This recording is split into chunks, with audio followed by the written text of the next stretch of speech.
Amnésie. L'oubli est la pire des choses. Aussi, l'histoire des Roms ne peut pas tomber dans l'oubli. Quand on regarde ce qui se passe aujourd'hui, on peut établir un parallèle avec ce qui s'est passé en 1945, pas très loin, puisque la saline d'Arquesnan a été un camp d'internement pour les Tziganes en 1945. Là, on se pose des questions sur la répétition de la barbarie. Le cinéma est un outil de mémoire, un outil contre l'oubli, à mes yeux en tout cas. Baiser. Mes premiers émois dans les salles obscures. Chaque film se terminait par un baiser. C'était pour moi énigmatique et c'était absolument merveilleux. Cinématographe, une invention de deux hommes qui s'appelaient Lumière. Je trouve ça toujours très drôle. Et j'aurais bien aimé être une première spectatrice quand le train est entré en gare de La Ciotat. Éprouver la première émotion, être sur le quai. Et sur le quai parce qu'on rentre dans l'image. J'ai toujours trouvé ça absolument magique.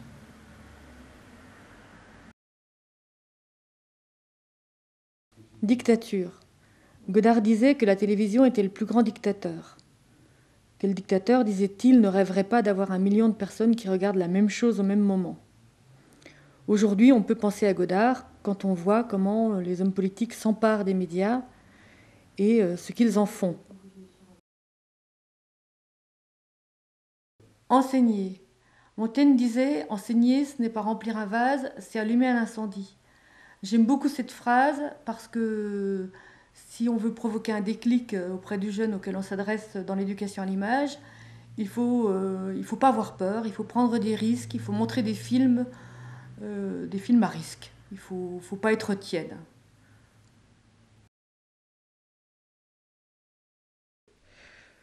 Je me rendais chaque jour au cinéma. Je prenais des notes sur mon carnet à spirale en évitant de froisser les feuilles. Je ne voulais pas importuner les spectateurs. Je côtoyais les rôdeurs de l'ombre qui trouvaient dans le rituel de cinéma un exutoire. Célibataires inquiets, monomanes confus, collectionneurs d'autographes. J'étais comme eux, enfoui dans la nuit, invisible. Le mobile est le même pour tout le monde. Nous sommes dans l'obsession du cinéma comme d'autres dans l'obsession de la vie. Pour d'obscures raisons, nous préférons la pénombre, lieu secret de tous les fantasmes. Nous préférons oublier la réalité pour le rêve. À la clarté des choses, nous préférons la nuit interlope.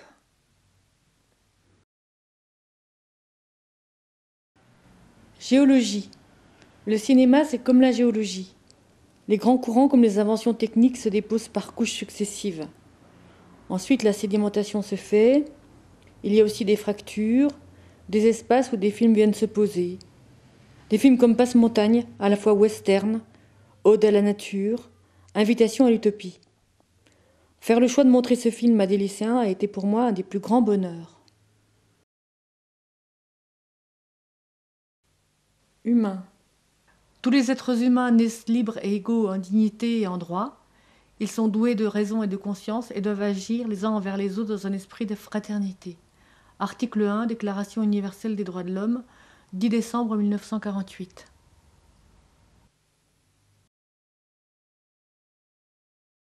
Image.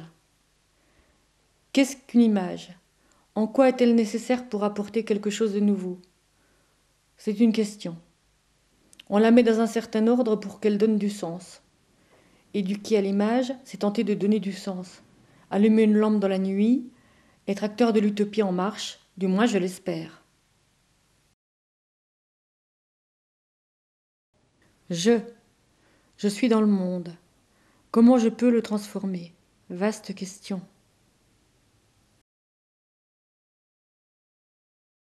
Karina.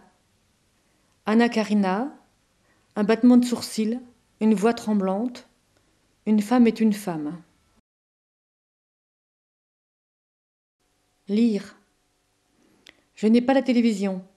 C'est un choix par rapport à la lecture, la parole, la vacuité de l'esprit. Faire autre chose. Rentrer le soir et lire, c'est chaque fois un nouveau voyage avec les mots. La lecture est liée à l'écriture. Écrire demande aussi du silence et de l'espace. Donc, pas de télévision. Moteur ou mouvement. Le cinéma est dans le mouvement du monde. Il le précède parfois. C'est ce qui s'est passé lors des grèves de 67 à la Rodia à Besançon. Les ouvriers ont commencé de filmer. 68 est arrivé ensuite, en donnant vie au groupe Medvedkin et au cinéma militant de Franche-Comté. Nino Rota, la musique de la strada comme une résonance secrète, et au-delà l'univers de Fellini continue de questionner le cinéma. Œil, voir, avoir la possibilité de voir. Quand je pense que c'est quelqu'un d'aveugle, Pierre Blondeau, qui m'a ouvert les yeux au cinéma, je suis toujours émue. De plus, il a pu compenser son handicap par des coups de gueule salutaires. Bande de non-voyants, semble-t-il dire, dès qu'il hurle contre les gens qui l'empêchent de montrer des films. C'est un sacré bonhomme. Peinture. Le cinéma et la peinture sont deux arts qui me comblent. La photo aussi. J'ai toujours eu une certaine frilosité par rapport au théâtre. Je ne sais pas pourquoi. Les acteurs en chair et en os ne m'émeuvent pas, la plupart du temps. Mais j'aime beaucoup Lagarce pour son écriture. Et c'est peut-être grâce à ces mots que je m'ouvrirai à de nouvelles émotions. Queneau. Zazie dans le métro. Résister, car il faut résister où que nous soyons dans notre univers audiovisuel de plus en plus formaté. Résistons pour donner aux jeunes un accès à la culture, un droit de regard critique sur notre société en souffrance, car le cinéma est le miroir du monde. Résistons à tout ce qui est mis en œuvre pour nous formater. Salle, la salle de cinéma. Osons l'émotion collective à l'opposé de l'émotion individuelle, du DVD, d'Internet, du repli chez soi. Le temps. Vaste question. Que faire de ce temps qui nous est donné ? Et cette question est d'autant plus violente quand la vie professionnelle s'arrête. Comment utiliser ce temps nouveau ? On est d'abord un peu perdu. Mais avec les années, le temps devient précieux comme l'eau, quelque chose que l'on ne doit pas gaspiller.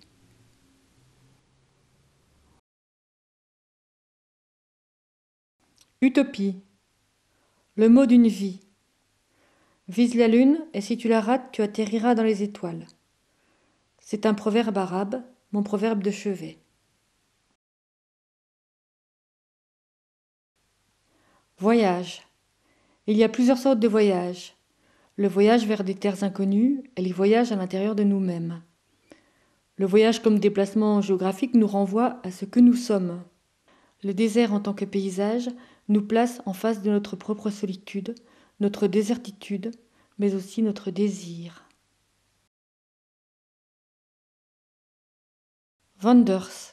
En améliorant les images du monde, on améliore le monde, disait Wanders. Il fut à l'origine des masses cinéphilie, surtout avec ses films sur l'errance, Au fil du temps, Paris-Texas. Xavier Beauvois. Pour un plan de l'histoire du cinéma qui me reste complètement en mémoire, c'était dans son film Nord. Les personnages étaient assis sur un canapé et regardaient la télévision. Et les spectateurs de la salle de cinéma étaient la télévision. J'avais un sentiment de malaise en voyant ce film. Yougoslavie. On ne dit plus Yougoslavie, mais ex-Yougoslavie, comme on dit mon ex. On peut se séparer d'une personne, mais comment peut-on retirer l'identité à un pays ? Zoom.